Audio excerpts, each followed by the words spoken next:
increase. And the initial solution that we had sought to employ to address that increase is not panning out, no? Yung ang daming issues. For instance, yung PNCC franchise, doon pagkukunin sana yung pagpabawas no kailangan na ma-recover ng investors. Meron rin yung conflict siyempre doon sa idea ng huwag natin babaguhin yung mga patakaran pagtapos na nayaya yung investor dito. May implication sa future investors in our country. So I'm hoping to meet Secretary Purisima today and Kim Henares also. And si Secretary Purisima just came back no, from setting the groundwork for the US trip. No? Yung roadshow na gagawin natin to invite investors. So I'm hoping that he has recovered from jet lag and we will be able to meet today and to address that. Plan B sa BAT? No, I understand that the President is authorized no, to suspend the imposition of certain taxes if so needed.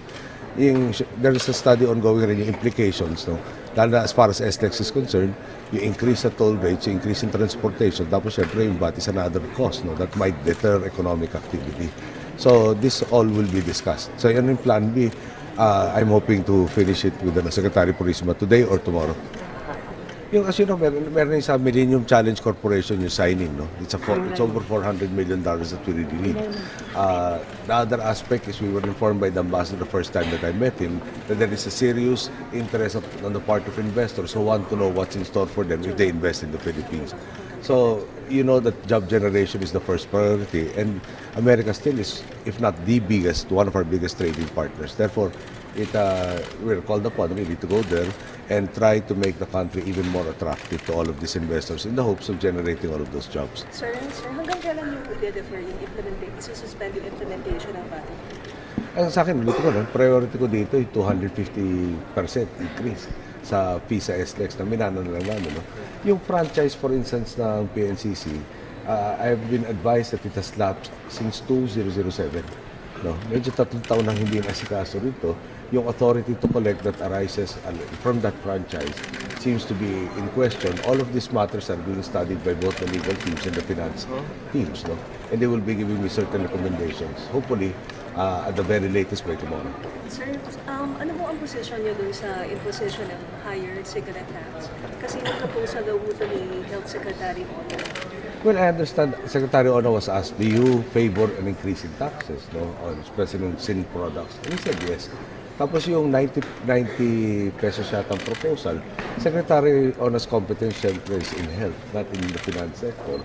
So that I think was added on to his comments. That was not his comment. Yung idea ng increase in sin taxes, yes, no, from a societal concern, and also yung may trade-offs kasi as you know, ito sin products have a health burden on the people. May peso value yung health burden na yan. Tapos yung taxes versus the health burden are not equal.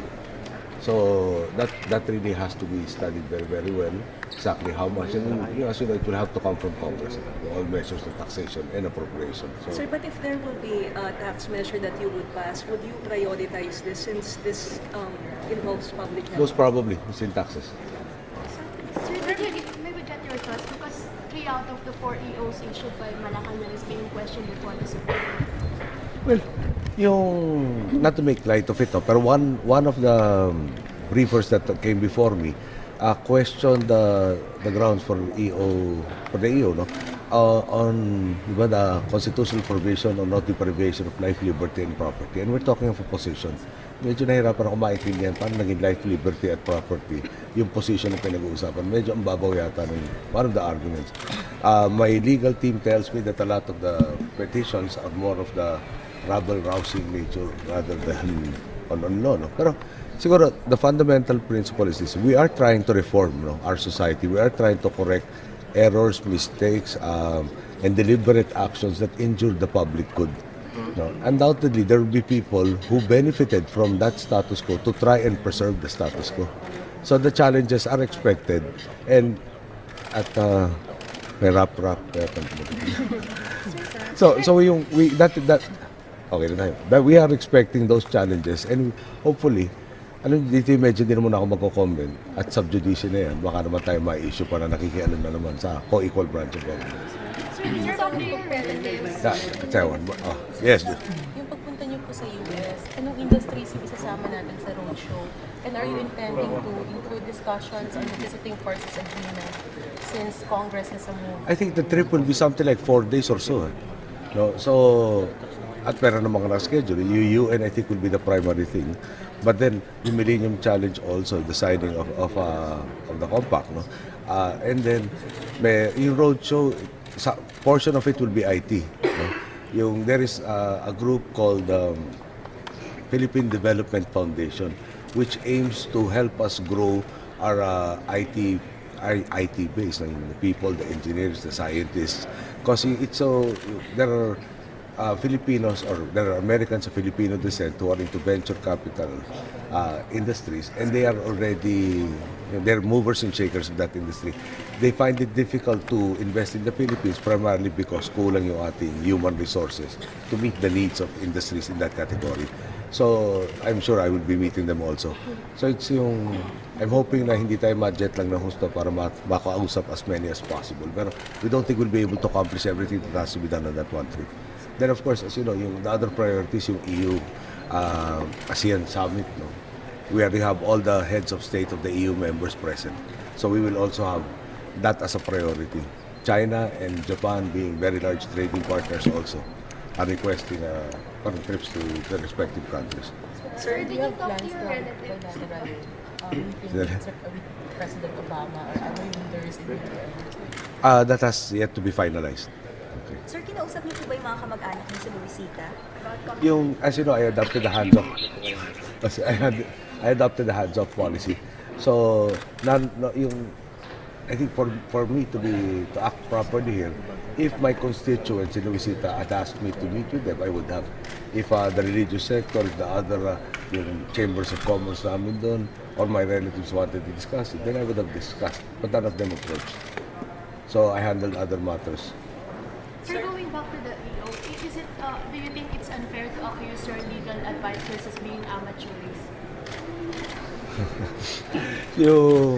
Siguro iniintindi ko na sa nagmumula yung kritisismo. Yung kritisismo, yung mga gustong patuloy ang pakinabang na sa maling paraan.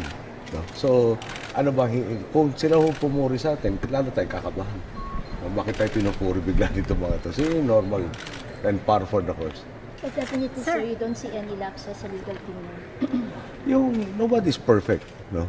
And this is, in a sense, we're confronted with a problem. How do you govern with people who do not follow the agenda, who will try to stop you each and every step of the way? No? So we were confronted with a problem. Talaga namang pinuno doon sa midnight appointments. At magkakaroon talaga ng challenges. We are trying to do, and we believe, we are trying to further the common good by effecting changes in governance that will lead to the advancement of the agenda at the earliest time possible. Sir, Si Justice Oreno nandito, nakakalimutan nyo. Sir, you said you attended to other matters in Luisita. What were those others? No, not in Luisita. There are other issues in Tarlac, for instance. May nag-collapse na bridge about a month ago, and I wanted to ask, paano umabot na nag-collapse? Na meron mga... Parang dumadaloy pa yung traffic. May danger na pala. Gusto ko ma-check yan. It's not supposed to be a national bridge. No? Tapos I had an opportunity to talk to regional directors, a couple of regional directors of the PNP. I gave them my emphasis on my perceived problems in the respective areas. So, nagkaroon ng exchange of information, nagkaroon ng mga parang binigay sa atin yung kanilang mga courses of action that they will be undertaking. And they have undertaken. Sir, Ito na ba yung kapalit ng Wednesday? being criticized kasi kamag-anak mo naman doon yung may-ari ng Luisita. Why are you having these hands-off funds? Ang paniniwala ko kasi kamag-anak ko yun nandun, okay, tama yun, no? But I have divested myself of all my interests there. Ngayon, sino may interest doon? It's the farmer beneficiaries and members of my family and other stockholders. No?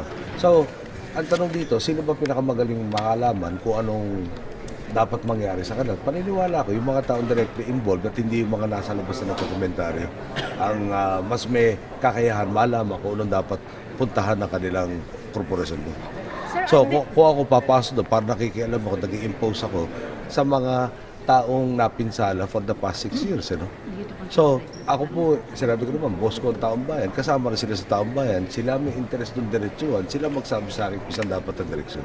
So sir, kahit may mga panawagan mula sa CBCP lang, alam na kayo solusyon. Mahirap naman yata sabihin sa CBCP, may isa akong bisap na alam, na nakikagsalita. Meron rin naman bisap na nagsabi pabayaan yung mga nandun. Sino sa dalawang bisap ang pakinggan ko? Sir, Admiral Angge is expressing his dismay over his demotion daw po. This might trigger daw po ng demoralization sa ranks. I think I will leave the Chief of Staff to answer that. Pero sir, do we expect na magkakaroon ng revamp sa military following yung pag-change sa position ni Admiral Angge? I think we have effected most of the changes starting from July 1. This is just, para na-delay lang yung implementation. Sir, will you be open to new tax measures this year kung kailangan? Tapos wala Even the budget has been attuned to managing the deficit. Yung going to making conflicting needs of pump priming, managing the inflation level, and also managing the deficit. So, am I open? At this point in time, we have not been advised that there is a necessity to do so. Sir, but if advised? Then we will review it. Part of it kasi is we are also reviewing the entire debt structure. No? Merong tayong opportunities to change our debt from foreign currency based. At pwede rin yung pagbababa ng sourcing. Maililipat natin, mas matcha-charge tayo ng mas mababang interest. Yun ang isa sa mga nagpapabrief ako kay Secretary Purisima. Ano ba yung buong loan portfolio natin? Kanino ba tayo may utang? Kailan ba maturation? Ano bang interest rates? Ano bang strategies to bring down the negative effects of such a large debt? Sir, statement lang po regarding sa appointment niyo kay Justice Serena.